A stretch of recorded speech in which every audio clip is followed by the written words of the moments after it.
What's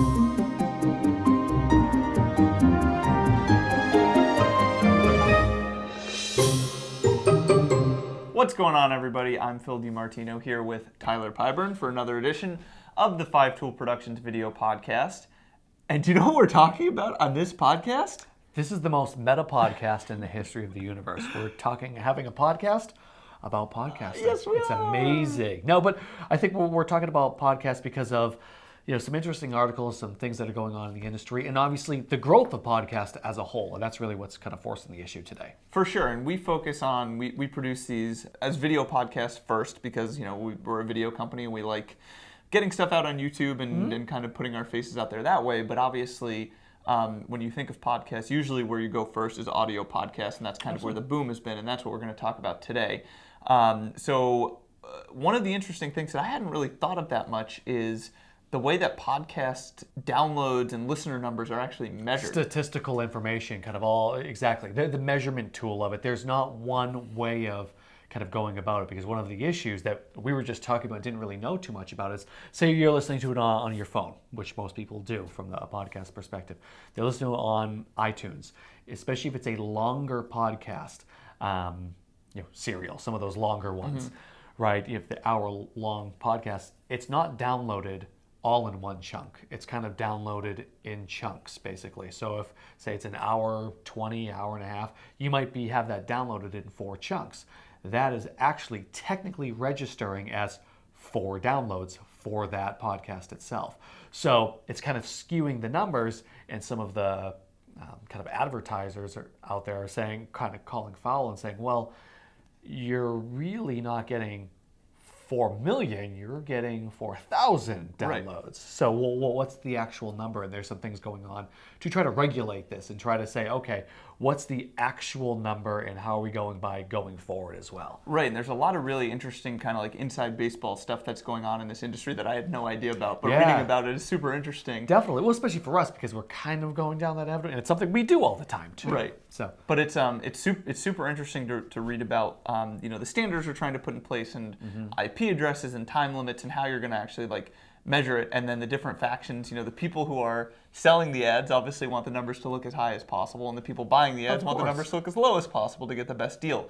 But the bottom line is that this podcast industry is still growing. There's still a ton of room for growth.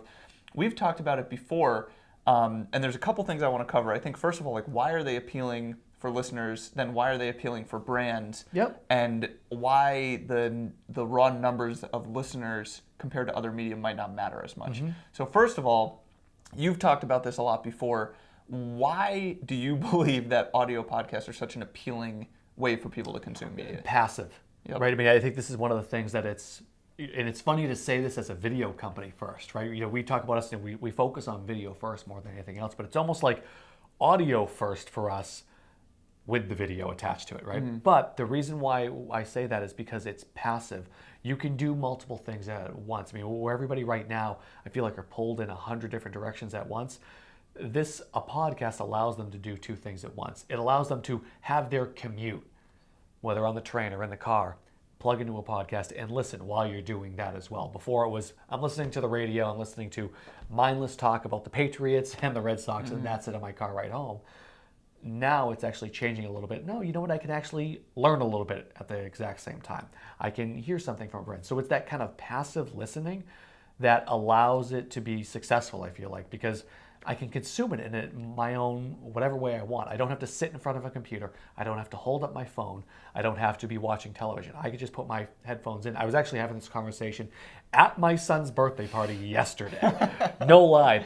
And a friend of mine was saying that he was saying how much he hates his morning drive-in because there's no one that talks about the things they want. I told him, why don't you plug in, why don't you put up a podcast of a certain group of guys that he goes, I never thought about just putting that into my car. Right. I mean, he has an older car. Use your aux cable and you're good, right?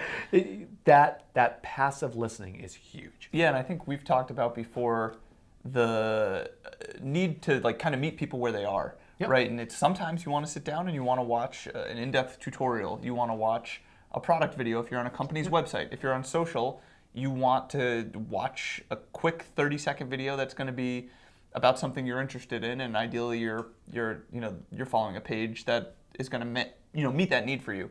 Podcasts really are that in the car, on the train, passive, doing something else medium. And I think for me, the biggest thing that's changed is, so I have an unlimited data plan now on my phone. Yep. Right. And I have Bluetooth in my car, and I have Bluetooth headphones. Like, all of the barriers to entry to be able to stream audio have kind of disappeared. Like, it used to be like, oh, I don't want to chew up so much of my data. Yeah. Maybe my car isn't as equipped, or the tech isn't because as good. before you might not have full 4G, maybe Yep. coverage Service plan, wasn't as good. service wasn't as good. Yep. It's a different mindset now. So right? now it is totally like, if there's not a specific radio show on that I want to listen to, or if my drive is going to be more than like 10 or 15 minutes, I don't have to listen to the radio. And I don't always want to have to stream music. Sometimes I just want to say, for the next 20, 30, 40 hour, for the next certain amount of minutes or an hour, whatever it is, I want someone to decide what I'm going to listen to, and I don't have to change it. I know it's going to be something I'm interested in. For brands, why is it so good? Why is it such an appealing thing for brands to be thinking about podcasting? It's interesting because I think podcasting allows you to connect on a different level. It's content marketing in its truest form it's just a conversation, and you're not pushing your product. And so many brands, we talk about this all the time, that get it wrong, that they're just pushing their products so hard. This is so much different, where it's a conversation about something totally off topic, and it's produced by New Balance shoes. It's produced by Nike. It's not about, I'm just saying New Balance shoes because we were literally talking about stuff going on with Colin Kaepernick a couple minutes ago, and talking about Nike and all that. This isn't an advertisement. Right. This is you talking about football. And this has happened to be produced by Nike. It's not an advertisement where you're selling something. Right. And it also allows you to become, I hate saying like, oh, you're branded as an expert. But you're building that trust with people. They're hearing, especially if it's a B2B type podcast, you're hearing that person that you're hearing over and over and over again. Who does it? Dave Gerhardt does it really well from Drift, local company here in Boston, and getting his face out there. But you're putting a face with the brand. You're putting a voice with the brand. So when he picks up and calls you, or you talk with him on the phone, you say, "I've been listening to that voice for the last 6 months while I snowblow my driveway." Right? Like that. That's the funny thing about it. You say you actually have that kind of interpersonal relationship with them. Before you actually even ever talk to them, too. Right, and it's not being branded as an expert, it's really being an expert, right? Yeah, it's absolutely. It's a long form enough medium that if you don't know what you're talking about, you're probably going to get exposed. Yep. So that it is all about building trust. I think so there's, companies that produce podcasts about, like we're doing right now about a topics that we work in, but it's, content marketing in its truest form, as you said. Day-to-day basis, right? But then there's other ones. So one of my favorite podcasts is CC Sabathia from the Yankees does a podcast where he does it with one of the, basically the sideline reporter for the Yes Network. And they go on together and they'll host a podcast. And it goes throughout the course of the season. And then they'll bring in guests from, other guys from the Yankees. They had Aaron Boone on. They had Brett Gardner on. They have random guys on the team. Sometimes when they go on the road and he has friends on other teams, they'll bring him on.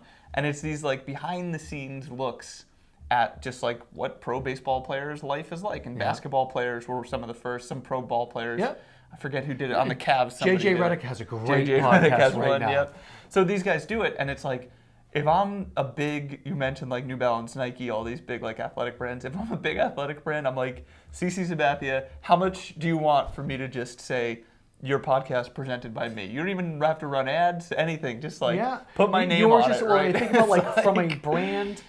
We were at a conference recently, and one of the directors of digital there was from Puma, and they talked about, we have all our influencers. Interview every single one of your influencers. That's right. The people that you pay to sponsor. These big brands and even smaller brands. You're paying to get these sponsored people. Bring them on, interview them. And to your point about, they're the baseball players, the Yankees. They're talking about when they were in the minor leagues. Yeah. It's just interesting, engaging content. It's kind of behind the curtain, which is more and more. We see it ourselves. Anytime we put out a behind-the-scenes video, that's one of our most watched videos. People just want to see how the donut is made in the morning, right? And it's, going back to Dunkin' Donuts, when they put time to make the donuts, right? That was their initial thing, showing behind the scenes how things are done and how the process is. That people want to see that, they want to hear that, and it helps build that kind of trust up along the way. And I want to get to the last part of this, but real quick, the thing I was going to say is that it's a reminder about content marketing, and it's what we always talk about. But if you're a company that makes shoes, you have to think about the funnel and understand that people only want to hear about your shoes once they've already decided to buy shoes. Yeah. And is that the spot to target them? Well, right, that's the thing. Along the rest of the journey, it's about showing, we know about this sport. We're experts in this sport. Athletes trust us. We have these great relationships with athletes, with these experts. Yeah.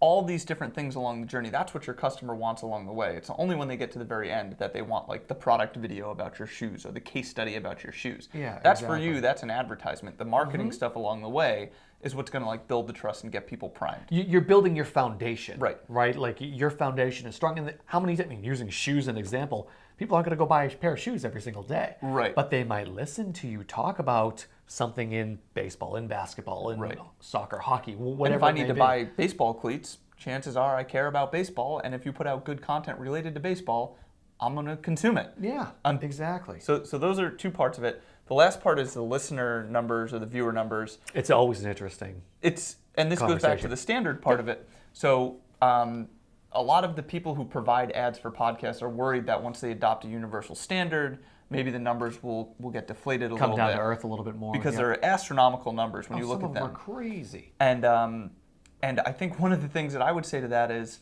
advertisers need to understand that these topics are so specific for a lot of these podcasts that if the numbers are lower, that doesn't necessarily matter.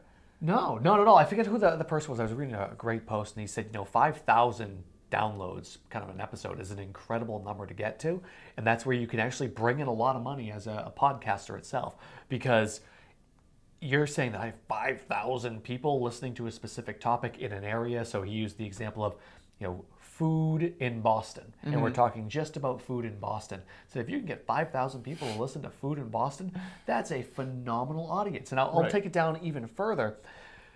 I help produce a podcast about vacation rental homeowners on Cape Cod.